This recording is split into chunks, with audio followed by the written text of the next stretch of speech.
হেদায়েত দেবেন না। আপনি আগে আসুন, আল্লাহর রহমত আপনার দিকে ডবল আগে আসবেন। আপনি যদি হেঁটে যান, আল্লাহর রহমত আপনার দিকে ছুটে আসবে।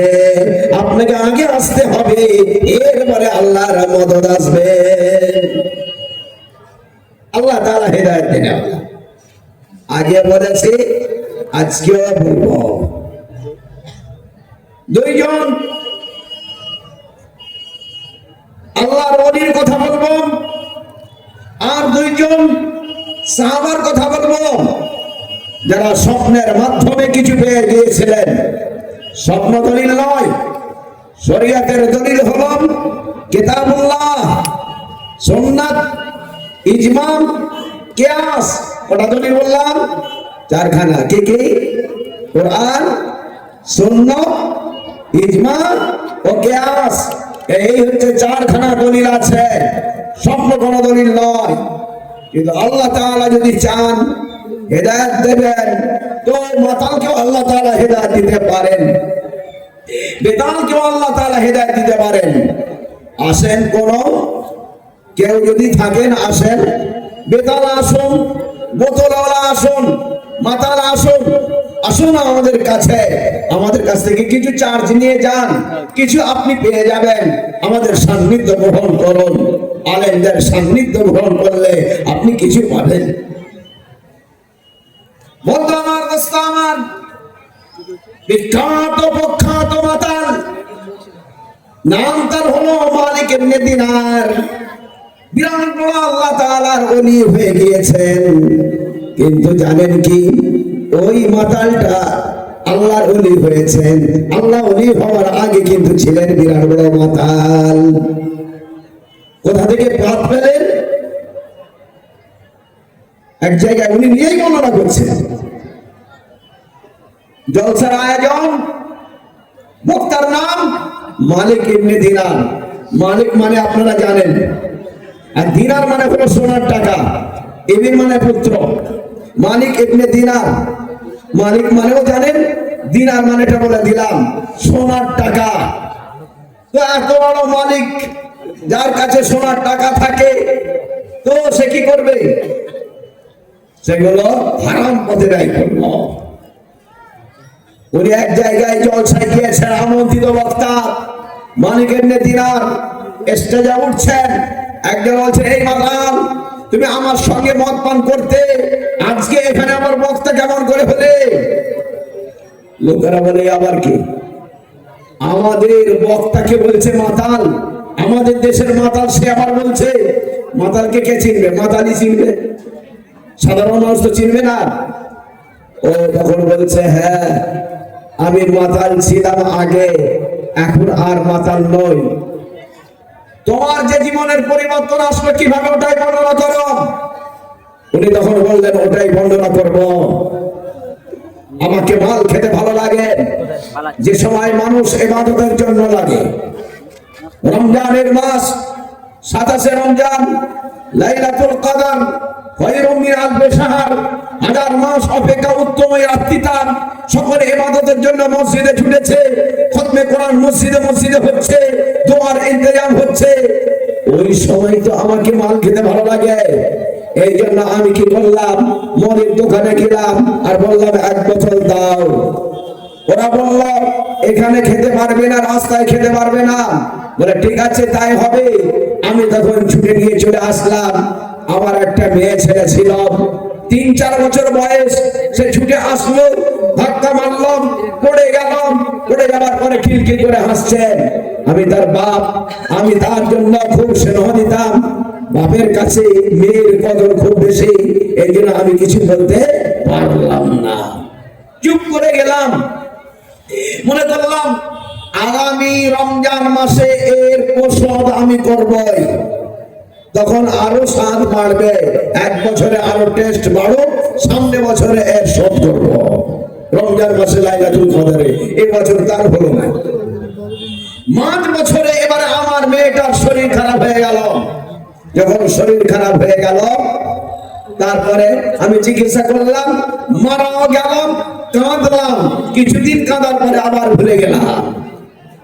আবার এসে গেল রমজান মাস, লাইলাতুল কদর, সকলে চলেছে নামাজ পড়তে।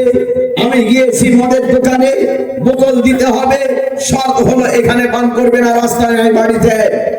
আমি আবার নিয়ে চলে আসলাম, টেবিলে ওপরে রাখলাম। আমার মেয়ের কথা মনে পড়ে গেল।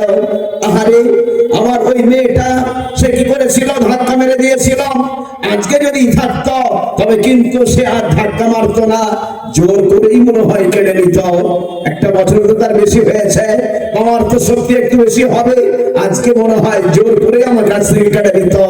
তাকে আমি কি মুখ দেখাতাম? এইরকম মনে করে আমি পান করতে পারলাম না। মেয়ের শোকে আবার কাঁদলাম, কেঁদে কেঁদে বোতলটাকে ফেলেই দিলাম। রাত্রিবেলা ঘুমিয়ে গেলাম, ঘুমন্ত অবস্থায় দেখছি বিরাট বড় সাপ আমাকে তাড়া করেছে।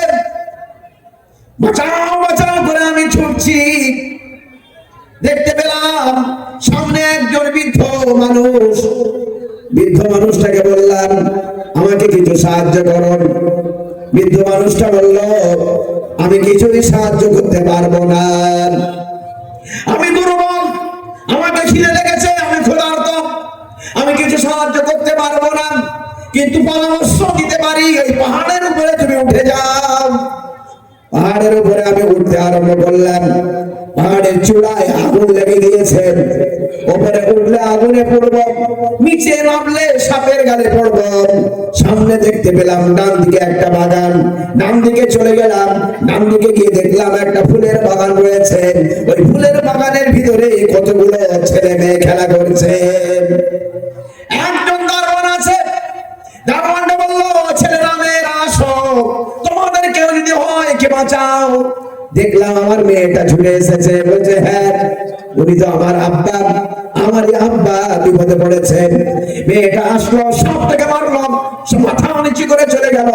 আমি জিজ্ঞাসা করলাম, মাজান তুমি তো মারা গিয়েছো? বলে হ্যাঁ, কিন্তু আমি মারা গেলে কি হবে? মুমিনের বাচ্চা আমি, মুমিনের মেয়ে আমি, এই জন্য আল্লাহ তাআলা আমাকে জান্নাত নসিব করেছে। এখানে যতগুলো বাচ্চা রয়েছে সব জান্নাতি, সবই বাচ্চারাই মারা গিয়েছে, সব জান্নাতি। কাল কিয়ামতের ময়দানে আব্বার জন্য সুপারিশ করবে, বলবে আল্লাহ আমরা জান্নাতে যাব না আমাদের পিতামাতাকে যতক্ষণ না জান্নাতে না দেয়া হয়। বাপের কাপড়খানা বাম হাতে ধরে ফেলবে, মায়ের কাপড়খানা বাম হাতে ধরবে, আর বলবে আল্লাহ এরা হচ্ছে আমার বাপ মা, এদেরকে আমার সঙ্গে না দিলে আমরা জান্নাতে যাব না। জান্নাতি আমরা। সাপটাকে, সাপটা অন্য কেউ নয়, সাপ হলো আপনারই নফস, আপনারই প্রবৃত্তি। আপনি ওকে হারাম খেতে দিয়েছেন, মদ খেতে দিয়েছেন, ওকে সুদ খেতে দিয়েছেন, ওকে ঘুষ খেতে দিয়েছেন, ওকে ফোন দিয়েছেন, ও আপনারই নফস, আপনারই প্রবৃত্তি। ওকে খাইয়ে খাইয়ে এত মোটা করেছেন, আপনাকে ও খেতে চলেছে, জাহান্নামে ঢোকাতে চলেছে। খুব সুন্দর কথা বলছো মা। ওই বুড়োটা তবে কেন? বলে বুড়োটা অন্য কেউ নয়, এই বুড়োটা হলো আপনারই রূহ, আপনারই আত্মা। আপনার রূহকে আপনি খেতে দেননি, আপনার রূহকে আপনি খোরাক দেননি।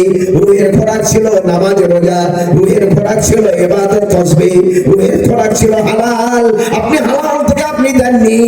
এই জন্য রূহটা দুর্বল হয়ে গিয়েছে, আপনার সঙ্গে আর সহযোগিতা করতে পারছে না।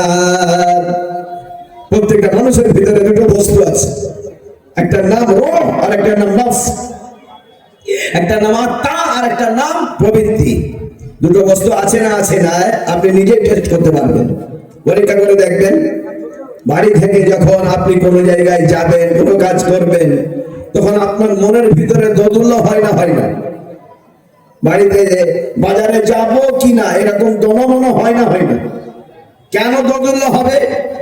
বডির ভিতরে যদি একজন থাকতো একটা কথাই বলতো, এরকম দোনমনো হচ্ছে কেন, করবো কি করবো না? তার মানেটা কি? তার মানেটা এর ভিতরে দুজন আছে, দুজনের মধ্যে একজন এই কথা বলছে আর একজন ওই কথা বলছে। নফস কি বলে? লা'আমারাতুম বিস-সূ, ইন্নান নাফসা লা'আমারাতুম বিস-সূ। নিশ্চয়ই নফস মানুষকে অন্যায়ের আদেশ করে, মানুষকে বলে অন্যায় কর, জিনা কর, ব্যভিচার কর, নানা রকমের অন্যায় করতে থাক। আর রূহটা তখন কি দুর্বল হয়ে যায়, রূহের যখন খোরাক দেওয়া হয় নফসকে তখন সে কাবু করতে পারে। এই জন্য আমরা নিয়ত করে নি আমরা নফসের খোরাক দেব না, রূহের খোরাক দেব। বলুন ইনশাআল্লাহ, যারা বলেন ইনশাআল্লাহ। নফসের খোরাক হারাম, ওটা আমি দেব না। আর রূহের খোরাক হলো হালাল, ওটা আমি দেব। রূহের খোরাক হলো আল্লাহর আহকাম, ওটা আমি দেব। যখন রূহের আহকাম যখন আমি দেব, আল্লাহর হুকুমকে যখন আমি মেনে চলবো, রূহটা তখন কি হয়ে যাবে, তো তাজা হয়ে যাবে। নফস তখন অন্যায় কাজ করলে নফসের সঙ্গে মোকাবেলা করতে পারবে। এরপরে আমি তওবা করলাম, তওবা করার পরে আমি গুনাহগুলোকে ছেড়ে দিলাম, নেক কাজ করতে আরম্ভ করলাম।